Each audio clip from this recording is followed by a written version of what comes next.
2019 সালে লোকসভা নির্বাচনের দামামা অনেকদিন আগেই বেজে গিয়েছে। ইতিমধ্যে ভোটের দিনক্ষণও জানিয়ে দিয়েছে ভারতের নির্বাচন কমিশন। কিছুদিনের মধ্যে সমস্ত দল তাদের প্রার্থী তালিকা ঘোষণা করে দিয়ে চূড়ান্তভাবে ভোটযুদ্ধে নেমে পড়বে। পশ্চিমবঙ্গে 42টি আসনে কোন দল কাকে প্রার্থী করছে তা নিয়ে জনগণের আগ্রহ তুঙ্গে। সবচেয়ে বেশি আগ্রহ ক্ষমতাসীন তৃণমূল কংগ্রেস কোন আসনে কাকে প্রার্থী করছে তা নিয়ে। বিভিন্ন সূত্র মারফত আমরা জানার চেষ্টা করেছি কোন আসনে কে প্রার্থী হতে পারেন। আমরা সেরকম একটি আভাস আপনাদের দেওয়ার চেষ্টা করছি। তবে মনে রাখবেন, এটা মোটেও চূড়ান্ত নয়, পুরোটাই সম্ভাবনার উপর ভিত্তি করে এই তালিকা তৈরি করা হয়েছে। এখন আমরা দেখে নেব এক নজরে তৃণমূল কংগ্রেসের পক্ষ থেকে আগামী লোকসভা নির্বাচনে কোন আসনে কে প্রার্থী হতে পারেন। প্রথমে আমরা দেখে নিচ্ছি কুচবিহার। কুচবিহারে তৃণমূল কংগ্রেসের পক্ষ থেকে প্রার্থী হওয়া দৌড়ে এগিয়ে রয়েছেন পার্থপ্রতিম রায়। আবার একবার বলছি, কোচবিহারে তৃণমূল কংগ্রেসের পক্ষ থেকে প্রার্থী হওয়ার দৌড়ে এগিয়ে রয়েছেন পার্থপ্রতিম রায়। এরপরে আমরা দেখে নিচ্ছি আলিপুরদুয়ার। আলিপুরদুয়ারে প্রার্থী হতে পারেন দশরথ তির্কে। আলিপুরদুয়ারে প্রার্থী হওয়ার দৌড়ে এগিয়ে রয়েছেন দশরথ তির্কে। এরপরে আসছি জলপাইগুড়ি। জলপাইগুড়িতে তৃণমূল কংগ্রেসের সম্ভাব্য প্রার্থী হতে পারেন বিজয় বর্মন। জলপাইগুড়িতে তৃণমূল কংগ্রেসের সম্ভাব্য প্রার্থী হতে পারেন বিজয় বর্মন। এরপরে আসছি আমরা দার্জিলিং। দার্জিলিংয়ে প্রার্থী হতে পারেন সুরজিৎ কর্পূরকায়স্থ অথবা শ্যাম থাপা। দুজনের মধ্যে যে কোনো একজন প্রার্থী হতে পারেন দার্জিলিং আসনে। এরপরে আমরা আসছি রায়গঞ্জ। রায়গঞ্জে প্রার্থী হতে পারেন মদন মিত্র। প্রাক্তন মন্ত্রী মদন মিত্র প্রার্থী হতে পারেন রায়গঞ্জ আসন থেকে। এরপরে আসছি আমরা বালুরঘাট।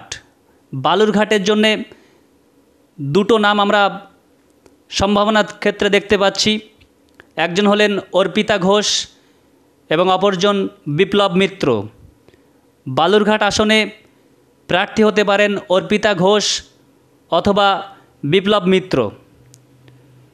এরপরে আমরা আসছি মালদা উত্তর। মালদা উত্তরে প্রার্থী হতে পারেন সাবিত্রী মিত্র। মালদা উত্তর আসনে তৃণমূল কংগ্রেসের প্রার্থী হওয়ার দৌড়ে এগিয়ে রয়েছেন সাবিত্রী মিত্র। মালদা দক্ষিণ। মালদা দক্ষিণে প্রার্থী হওয়ার দৌড়ে এগিয়ে রয়েছেন মোয়াজ্জেম হোসেন। মালদা দক্ষিণে তৃণমূল কংগ্রেসের সম্ভাব্য প্রার্থী মোয়াজ্জেম হোসেন। এরপরে আমরা আসছি জঙ্গিপুর। মুর্শিদাবাদের জঙ্গিপুর। জঙ্গিপুরে প্রার্থী হওয়ার জন্যে দুটো নাম শোনা যাচ্ছে, মোহাম্মদ সোহরাব এবং আখরুজ্জামান, যিনি বর্তমান এমএলএ অর্থাৎ বিধায়ক। আখরুজ্জামান এবং মোহাম্মদ সোহরাব দুজনের মধ্যে যে কোনো একজন প্রার্থী হতে পারেন জঙ্গিপুর লোকসভা কেন্দ্রে। মুর্শিদাবাদ লোকসভার কেন্দ্রে প্রার্থী হওয়া দৌড়ে এগিয়ে রয়েছেন মইনুল হাসান। এরপর হাওড়া। হাওড়া কেন্দ্রে প্রার্থী হওয়ার ক্ষেত্রে দুজন এগিয়ে রয়েছেন। একজন হলেন প্রসূন বন্দ্যোপাধ্যায় এবং স্বপন বন্দ্যোপাধ্যায়। প্রসূন বন্দ্যোপাধ্যায় এবং স্বপন বন্দ্যোপাধ্যায় দুজনেই দৌড়ে এগিয়ে রয়েছেন হাওড়া কেন্দ্রে প্রার্থী হওয়ার ক্ষেত্রে। এরপরে আসছি উলুবেড়িয়া। হাওড়ার উলুবেড়িয়াতে প্রার্থী হওয়া দৌড়ে এগিয়ে রয়েছেন বর্তমান সাংসদ সাজদা আহমেদ। উলুবেড়িয়ায় প্রার্থী হতে পারেন প্রয়াত সুলতান আহমেদের স্ত্রী বর্তমান সাংসদ সাজদা আহমেদ। হুগলির শ্রীরামপুর। শ্রীরামপুরে প্রার্থী হওয়ার দৌড়ে এগিয়ে রয়েছেন কল্যাণ বন্দ্যোপাধ্যায়। কল্যাণ বন্দ্যোপাধ্যায় এগিয়ে রয়েছেন শ্রীরামপুর লোকসভা কেন্দ্রের প্রার্থী হিসাবে। হুগলি হুগলি লোকসভা কেন্দ্রে প্রার্থী হওয়া দৌড়ে এগিয়ে রয়েছেন রত্না দে নাগ। সাংসদ রত্না দে নাগ হুগলি লোকসভা কেন্দ্রে প্রার্থী হওয়া দৌড়ে এগিয়ে রয়েছেন।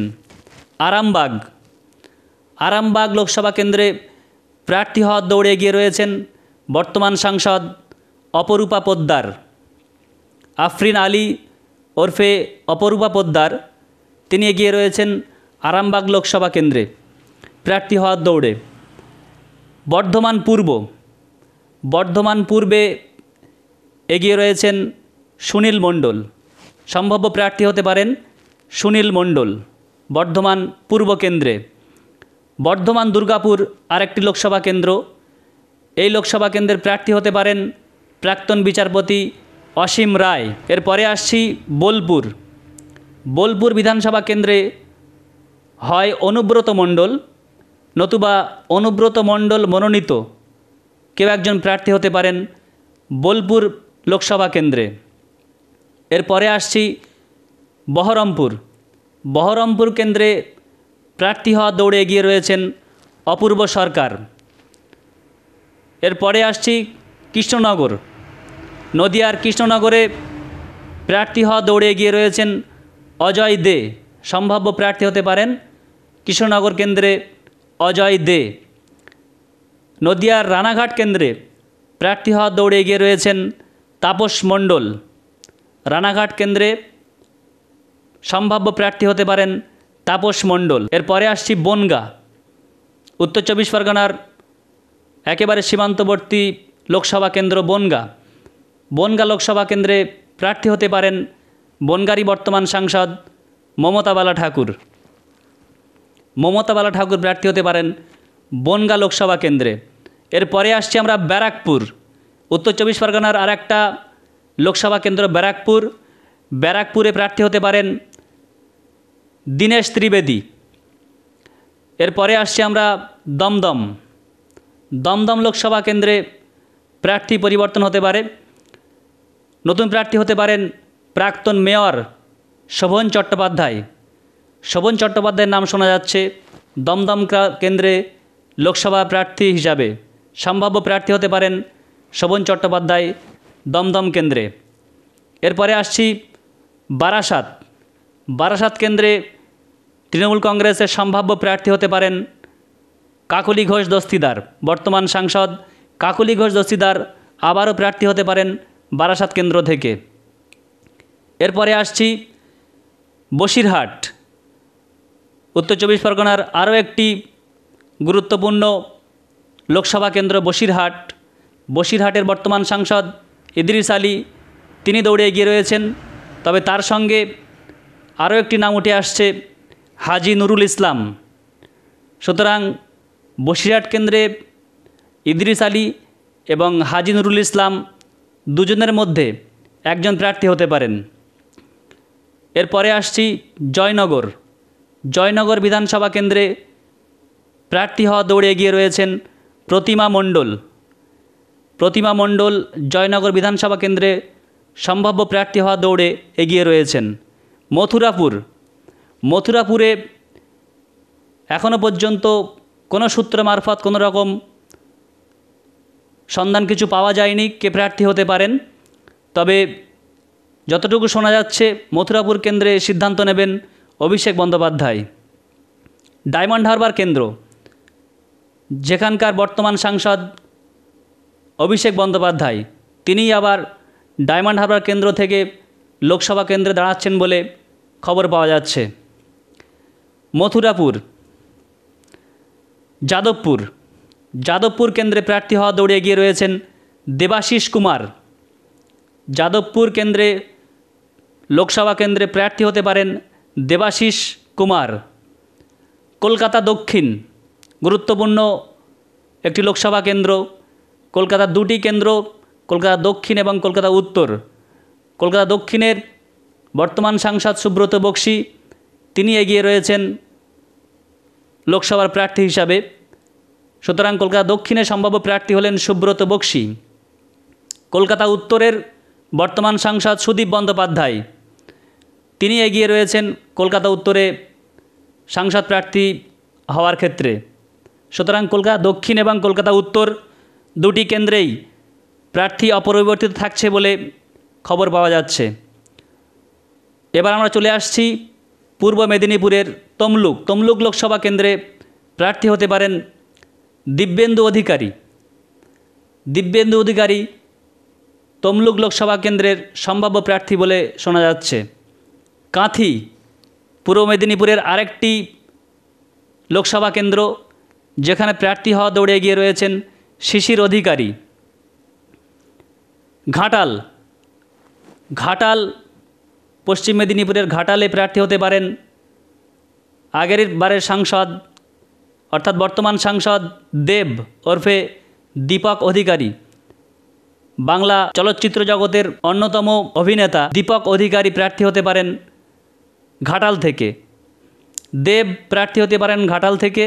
এরপরে আমরা আসছি ঝাড়গ্রামে প্রার্থী কে হবেন এখনও তেমন কোনো তথ্য না পাওয়া গেলেও শোনা যাচ্ছে সেখানেও সিদ্ধান্ত নেবেন অভিষেক বন্দ্যোপাধ্যায়। ঝাড়গ্রামের প্রার্থী কে হবেন শেষ সিদ্ধান্ত নেবেন অভিষেক বন্দ্যোপাধ্যায়। মেদিনীপুরে প্রার্থী হবেন শোনা যাচ্ছে সন্ধ্যা রায়। মেদিনীপুরের সম্ভাব্য প্রার্থী বর্তমান সাংসদ সন্ধ্যা রায়। এরপরে আসছে আমরা পুরুলিয়ায় প্রার্থী হওয়া দৌড়ে এগিয়ে রয়েছেন মৃগাঙ্ক মাহাতো। পুরুলিয়ার প্রার্থী হওয়ার ক্ষেত্রে এগিয়ে রয়েছেন মৃগাঙ্ক মাহাতো। এরপরে আমরা আসছি বাঁকুড়া লোকসভা কেন্দ্রে তৃণমূল কংগ্রেসের প্রার্থী হওয়ার দৌড়ে এগিয়ে রয়েছেন দুজনের নাম আমরা শুনতে পাচ্ছি। একজন হলেন অভিনেত্রী মুনমুন সেন এবং আরেকজন হলেন রাজীব ঘোষাল এবং মুনমুন সেন, দুজনের মধ্যে একজন প্রার্থী হতে পারেন বাঁকুড়া লোকসভা কেন্দ্রে। এরপরে আসছি বিষ্ণুপুর লোকসভা কেন্দ্রের প্রার্থী হতে পারেন অরূপ চক্রবর্তী। এরপরে আসছি আমরা আসানসোলে প্রার্থী হওয়ার ক্ষেত্রে তিনজনের নাম শোনা যাচ্ছে। প্রাক্তন বিজেপি সাংসদ শত্রুঘ্ন সিনহা, জিতেন্দ্র তিওয়ারি এবং অভিজিৎ ঘটক, এই তিনজনের নাম শোনা যাচ্ছে আসানসোল লোকসভা কেন্দ্রে প্রার্থী হওয়ার ক্ষেত্রে। তিনজনের মধ্যে একজনকে প্রার্থী করা হতে পারে তেমনই খবর পাওয়া যাচ্ছে। এরপর